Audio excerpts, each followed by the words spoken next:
It started out as my foot was sore, my left foot was sore, and I didn't know why.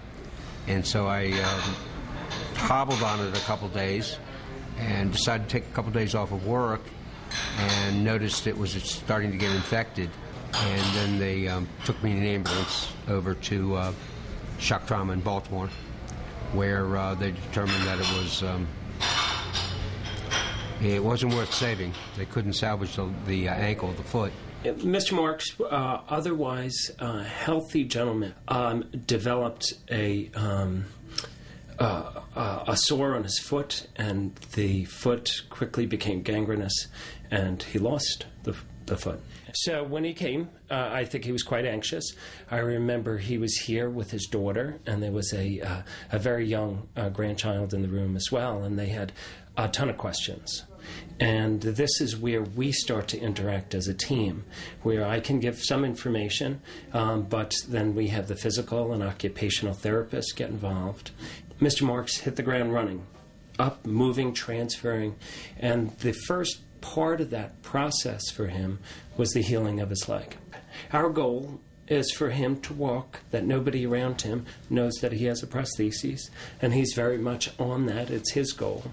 But his more important goals were getting back to live independently, which he's done.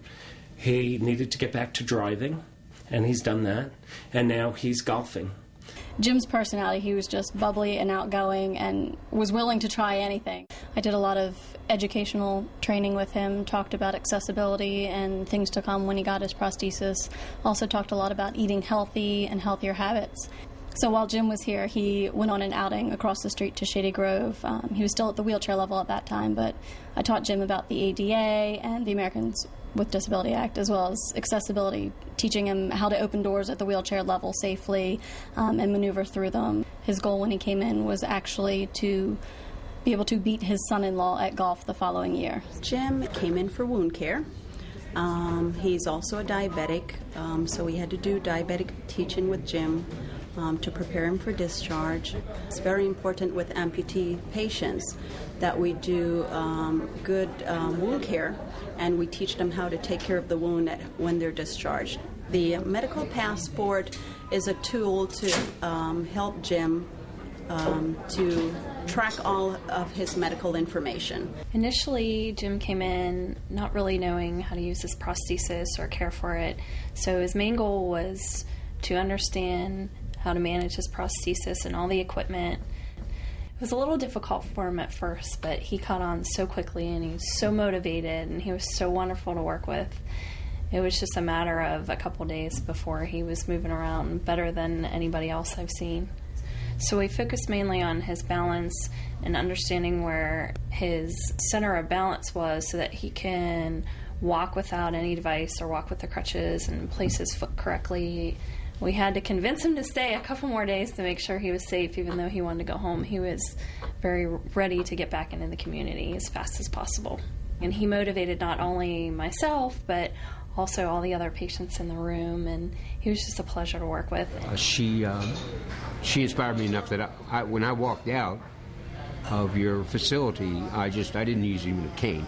We worked especially on higher level balance. He actually moved from the walker to the crutches to the cane really quickly, and I think he surprised himself. He was surprised that he could get back to normal things so quickly, and so every time I saw him, really, there was one more thing that he had tried to do and had been able to do, and that was really exciting. I remember one thing that we just argued over for probably the whole hour was that they would put up a bar which is about 6 inches above the ground on the floor, and she made me jump over it, and that was pretty scary.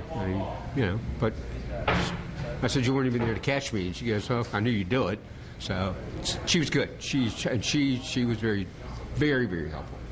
I still find things that I haven't tried yet as brand new when I first do them, but getting back to a lot of the things I used to do, obviously driving, walking. I play athletic activities. I participate in athletic activities. Dealing with my grandchildren in a way that I couldn't before. And also dealing now, not knowing when I first got amputated whether I could ever play with them on the grass. And now doing it, and chasing after them. There's not a question of if anymore. It's just, I'm back. and that's the most important part.